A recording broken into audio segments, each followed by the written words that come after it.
I think if I hear you call me Becky one more time, six-pack, I'm gonna pop your tops. All six of them. Who are you?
Good band, hot music, the best of times. It could have lasted forever.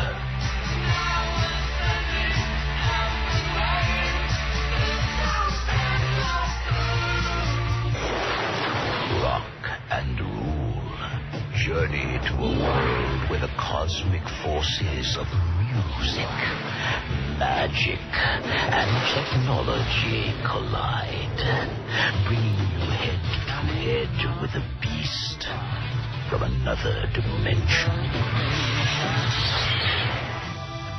The Beauty, songs by Deborah Harry. The Beast, songs by Lou Reed and Iggy Pop. The Beat, songs by Cheap Trick and Earth, Wind and Fire. Blood everywhere. Rock and rule.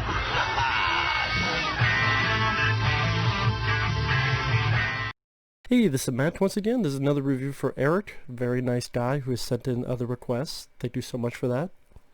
If people want to send in requests, they just send me directly to my PayPal or join my Patreon. Both links are down below in the info box. Now, this is for Rock and Rule, an animated film I had heard of. Came out in 1983. And I thought this was fun. I thought this was a fun film. Has a pretty good soundtrack with people like Iggy Pop, Cheap Trick, Earth, Wind and Fire on the soundtrack. I really enjoy the animation. The animation looks like something that would have been, at times, something I would have seen on Liquid Television on MTV, for those who remember what that is. Or maybe something that people who did Dragon's Lair and such would have done. I just really like the animation look and style, especially for the time it was made. And while it doesn't have the insane badassness of, say, heavy metal, while I do think some stuff could have been done a bit more or a bit different, overall I did rather enjoy it. Like I said, I enjoyed the animation, I enjoyed the music. When at a fast pace, it's only an hour and, 17 minutes? Give or take. It sets up the story that takes place where there was this big war, only the street animals survived, race of mutants evolved from that, which I would have been nice to see a lot more different types of animals, like crocodiles and lions and wolves, but these mutants, usually it's these sort of rat, I believe they're rats, like our characters, but it would have been nice to see more of, again, other different types of animals. And at times it's like they just look like humans, but they have like one little or two little differences. It's almost as if they they didn't really know which direction they truly wanted to go in. Do they really the animal or the human angle?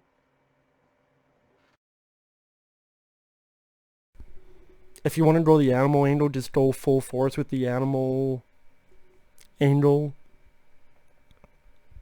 More pronounced features of it. But okay, they want to go in this thing where they look pretty much human, just little teeny differences. At least on most of them. But anyway, this retired, this is what it says in the opening credits, Mach, a retired super rocker, wants to open up dimensions and get this beast from another dimension into our world, but he needs a special voice. And our main characters are this rock band of about 4 people. We have our lead, or 2 leads. One is Angel, Deborah Harry, who I remember from Videodrome. Of course, she is a singer herself.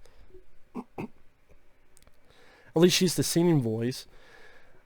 Paul Lamont is our other character. He's usually the lead singer of this band.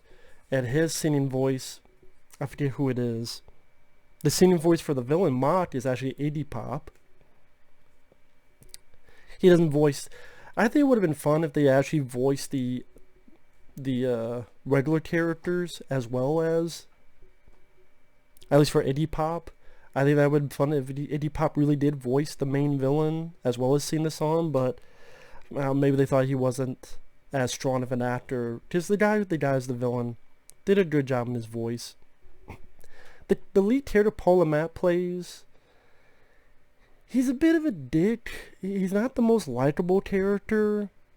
A lot of times he's very nonchalant. Yeah, whatever. He just pisses at her because the lady, his girlfriend, Angel, wants to sing. And as she's singing, he fucking leaves like a fucking bitch. And then she comes up, confronts with them, and then he's like, oh, I don't know. Then later they go make down a car. Now, this is a film that is not really meant for kids. It's meant, you tell, for a little bit of an older audience. It doesn't go full blown like Fritz the Cat or heavy metal. There was a part of me that kind of wish it did. Just go full super R-rated if that's the case. But it's kind of like doing this balance where it is a bit more for adults. So like you have this scene where it's on a hill and we pass by a car that's bouncing. You can tell what's going on in there.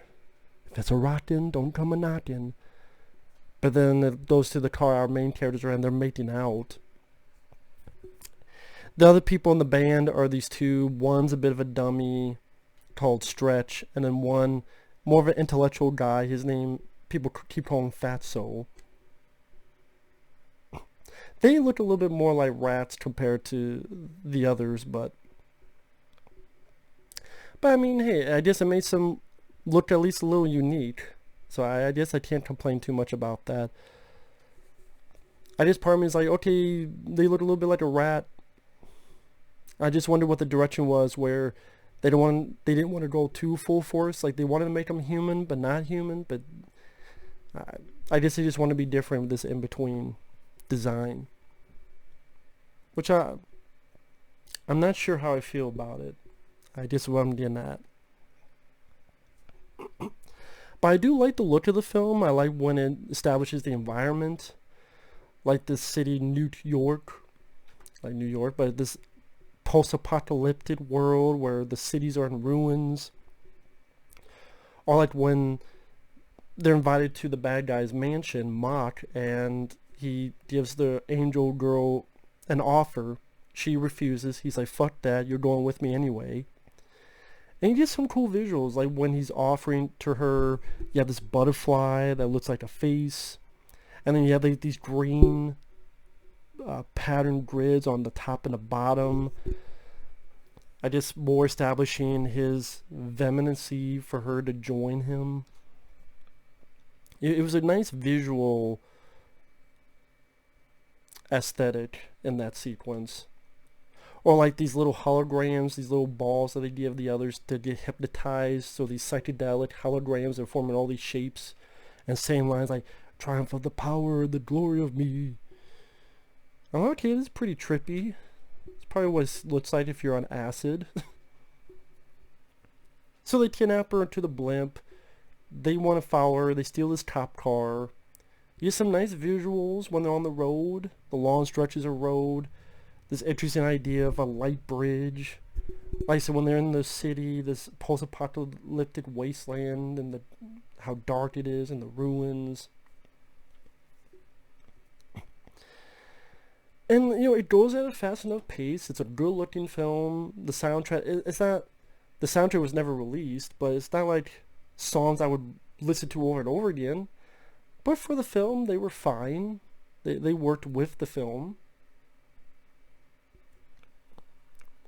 Again, I was nicely surprised by some of the more serious elements. Like this one guy who, no pun intended, rats out our lead characters, and he gets incinerated because he's telling these people in his booth, and they hit a button and they zap him to death. Or when they're in this zero gravity dance club, which was an interesting idea, and so it's like, I got uppers and downers, screamers and shouters. So we got some drugs in there. For briefly, you see Mott has this thing on his ring, and you see that he snorts cocaine. If you blink, you miss it, but I know I saw it. And also, there's some stuff I didn't expect that was surprising. Like, the villain has these henchmen. They're not the smartest, brightest balls, but, you know, they're bigger guys as henchmen. And one of them is a simpleton and watches this kid's program.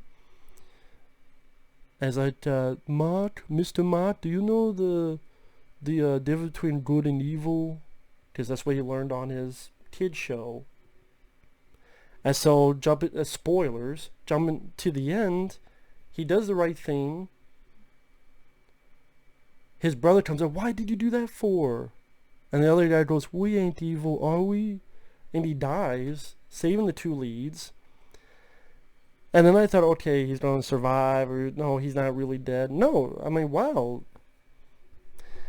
They actually gave a character arc to a bad guy's henchman in an 80s animated movie where there's actual life and death involved. Kudos to that. Kudos to that. I appreciate that type of stuff.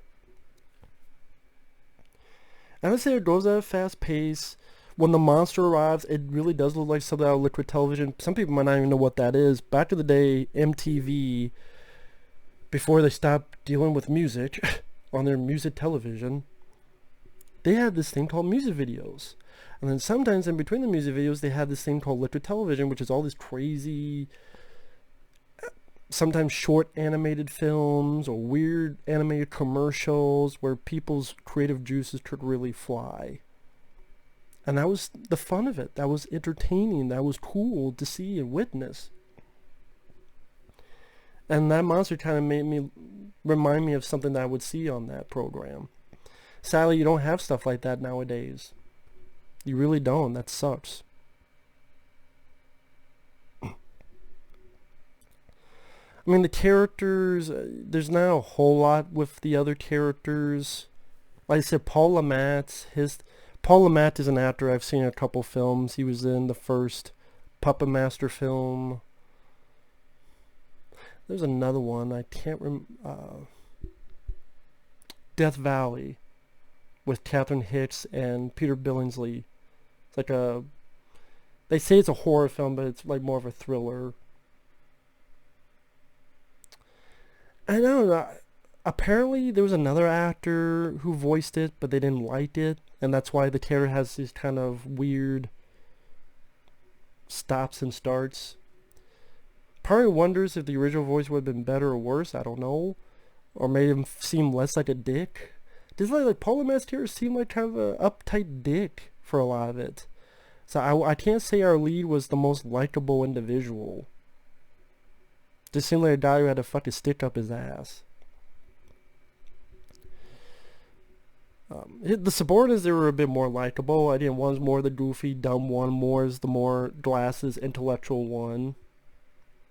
But they came off more as likable than Paul Le Mat's character.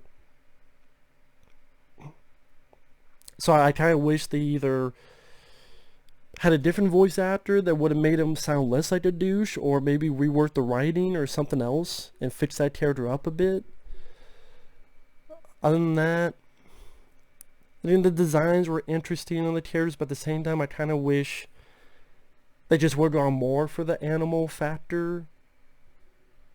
I know there's going to be a weird comparison. Imagine Zootopia, like the way they designed the animals, but more at 1983 with this stuff going on. This weird in-between. It's almost as if they couldn't decide which one they wanted. But it's fast-paced. The music is fun. The visuals are nice to look at. I would say the last song, if I had to pick my favorite song, is when, our lead characters join together to fight the evil. I know it's a weird plot. By the power of song, open up dimensions and bring in the beast. And by the power of song, we will fuck it up and send it on its merry way. But I did like the song. The songs were cool. Fuck, I enjoy this better here than in Bill and Ted Face the Music. So,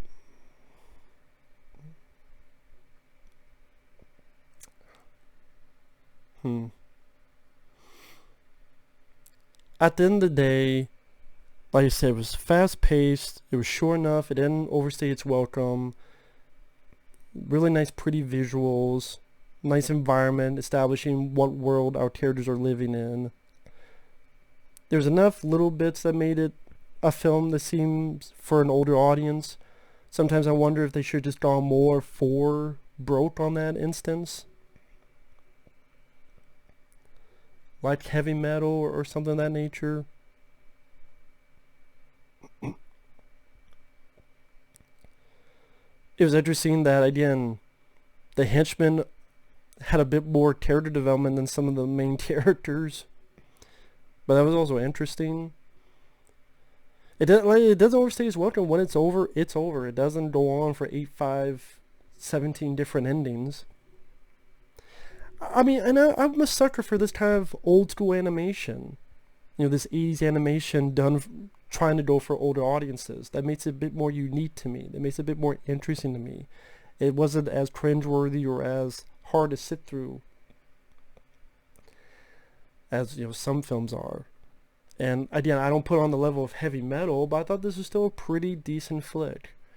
And it was a big bomb when it came out. Really, no one ever talked about this film, and not only it deserves to be forgotten, I say it was a nice effort on the filmmaker's part. And it's worth a watch if you like 80s animation style and you want to see a film that's a little bit more for an older audience, but maybe you don't want a film that's over the top and R-rated. This kind of has that balance where PG-13. I would close like a PG-13 animated film. Wow. I mean, Fritz the Cat was rated X, but now it would get an R rating. Heavy metal R rating. This is more PG-13. PG-13 wasn't around at the time, but I'm just saying nowadays it would get that. And it was at the very least interesting to watch. So I did like it. I did like the film. So with that said, thanks for watching. We'll see you guys later. Bye-bye.